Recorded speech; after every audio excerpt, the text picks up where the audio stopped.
They have the experience of the that. This is not a matter of promotion. But this is the Maladi related to experience and Maladi qualification. তো আজকে কিন্তু হাইকোর্টে ধন্যবাদ, ঠিক আছে, আজকে কিন্তু কলকাতা হাইকোর্টে এসএসসি সেকেন্ড এসএলএসটি বিষয়ক মামলা ছিল। তো মামলার শুনানিতে কী কী হয়েছে আজকে এই ভিডিওতে আলোচনা করা হবে। তো একটা গুরুত্বপূর্ণ আপডেট, একটা বিশাল বড় ব্রেকিং আপডেট উঠে আসছে। অবশ্যই বন্ধু ভিডিও সম্পূর্ণ দেখুন, শেষ পর্যন্ত দেখুন। চ্যানেল নতুন দর্শক অবশ্যই চ্যানেলটিকে সাবস্ক্রাইব করে দেবেন। তো বন্ধু আজকে কিন্তু মোটামুটি কয়েকটি মামলা ছিল। তো আপনারা অনেক দেখতে পাচ্ছেন এখানে এসএসসি সেকেন্ড এসএলএসটি মামলা, তো লুভানা পারভিনের মামলা ছিল এবং শিশির দাস, তারপর এখানে আপনাদের ভীম কুমার সরকার, তারপর আরও একটা গুরুত্বপূর্ণ মামলা ছিল এই যে মৌসুমী মণ্ডল বিশ্বজিৎ বিশ্বাসের মামলা, ঠিক আছে। কয়েকটি মামলা কিন্তু আজকে হাইকোর্টে ছিল। একটা গুরুত্বপূর্ণ আপডেট উঠে আসছে, আজকে এই ভিডিওতে আলোচনা করা হবে, সঙ্গে থাকুন। তো প্রথমে বন্ধুরা প্রতীকধর মহাশয় উনি কিন্তু সম্পূর্ণ তথ্য ক্লিয়ার করলেন যে 31শে আগস্ট পর্যন্ত বর্তমানে এখন চাকরিহারারা চাকরি করতে পারবেন। 31শে ডিসেম্বর ছিল, ডিসেম্বর থেকে মেয়াদ এখন বর্তমানে 31শে আগস্ট পর্যন্ত চাকরিহারারা চাকরি করতে পারবেন। হয়তো আগামী 15 জনের মধ্যে প্রকাশিত হয়ে যাবে, বৃহস্পতিবার মধ্যে প্রকাশিত হয়ে যেতে পারে, এমনটাই কিন্তু আপডেট দিয়েছেন তিনি।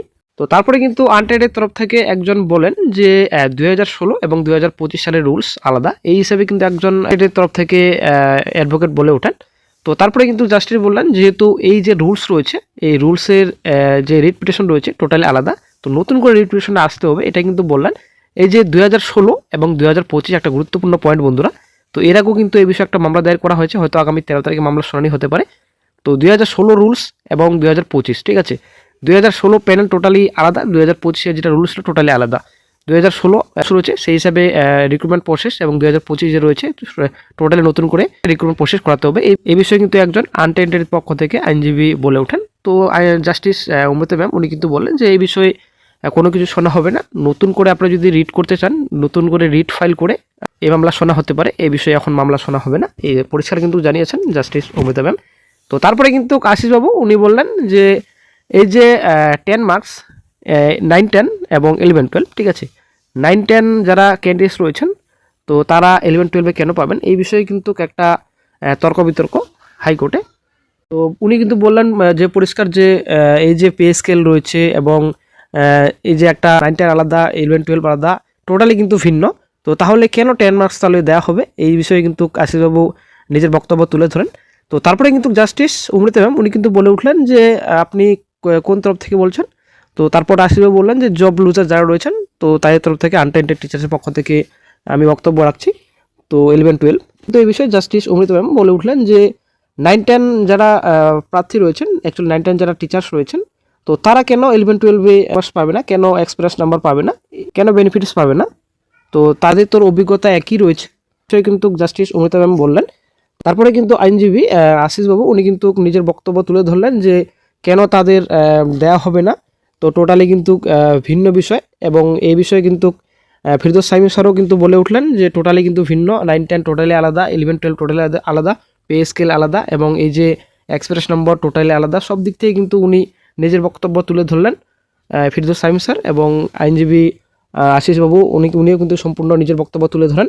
তো তারপরে কিন্তু হঠাৎ করে, তো এই বিষয়ে কিন্তু শুনছিলেন জাস্টিস অমৃতা ম্যাম, তারপরে কিন্তু হঠাৎ করে এখানে কিন্তু গেম কিন্তু পরিবর্তন হয়ে যায়, ঠিক আছে। হঠাৎ করে কিন্তু সুবীর সেনার মহাশয় উনি কিন্তু বলে উঠলেন যে তারা তো রুলস চ্যালেঞ্জ করেননি, এটা কিন্তু পরিষ্কার কিন্তু সুবীর সেনার মহাশয় কিন্তু বললেন, পরে কিন্তু এখানে গেম পরিবর্তন হয়ে যায়, ঠিক আছে। এখানেই কিন্তু তারপর কিন্তু জাস্টিস অমৃতা ম্যাম উনি কিন্তু অর্ডার দেওয়া শুরু করেন, তারপর কিন্তু পরিষ্কার বলেন। তারপরেও কিন্তু আশিসবাবু এবং ফিরদৌস সাইম স্যার উনি বক্তব্য রাখেন যে কেন দেওয়া হবে, কি কি বিষয়ে না দেওয়া যেতে পারে, সম্পূর্ণ নিজের বক্তব্য তুলেন, তবুও কিন্তু কোনো রকম শুনলেন না জাস্টিস অমৃতা ম্যাম। তারপরে কিন্তু টোটালি এই যে 10 মার্কস রয়েছে, অ্যাকচুয়ালি 11, 12 এবং 9, 10 রয়েছে, টোটালি কিন্তু বাতিল করা হয়েছে, এই বিষয়ে কিন্তু বললেন।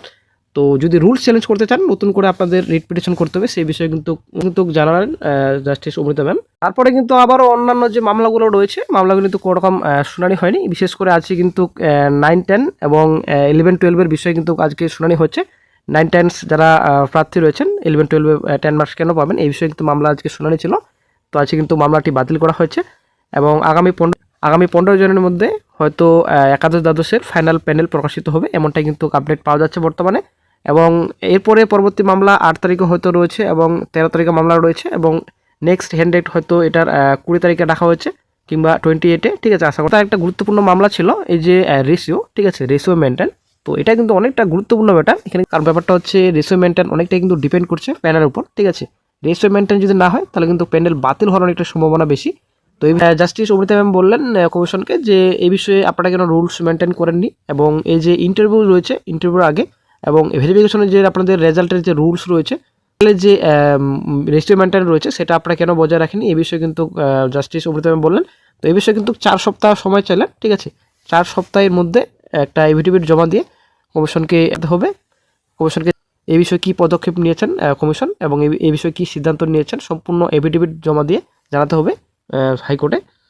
তবে অনেকেই বলছেন রেশিও তো ঠিকভাবেই মেনটেন করেছে কমিশন। তবে বন্ধুরা আপনাদের বলি, এই যে প্যানেলের রেশিও রয়েছে সেই হিসাবে কিন্তু মেনটেন এখনো পর্যন্ত হয়। তো এই বিষয়ে কিন্তু পরবর্তী ভিডিওতে ডিটেলস আলোচনা করা হবে। তো অর্ডার কপি যখনই হাতে আসবে সঙ্গে সঙ্গে চ্যানেলে আপডেট দিয়ে দেওয়া হবে। তো এই বিষয়ে কিন্তু ডিটেলস আলোচনা করা হবে, যে রেশিও মেনটেনের ব্যাপার। তো সম্পূর্ণ তো নেক্সট ভিডিওতে আলোচনা করা হবে। তো এই বিষয়ে জাস্টিস অমৃতা ম্যাম একটা গুরুত্বপূর্ণ আপডেট দিয়েছেন, হয়তো সেকেন্ড লিস্ট বেরোনোর চান্স রয়েছে, ঠিক আছে। একটা কিন্তু আভাস পাওয়া যাচ্ছে এই বিষয়ে। তো এই বিষয়ে নেক্সট ভিডিওতে ডিটেলস আলোচনা করা হবে। সেকেন্ড লিস্ট বেরোবে কি, কতটা চান্স রয়েছে, নেক্সট ভিডিওতে কিন্তু আলোচনা করা হবে। তো এই বিষয়ে কিন্তু একটা বড় আভাস দিয়েছেন জাস্টিস অমৃতা ম্যাম।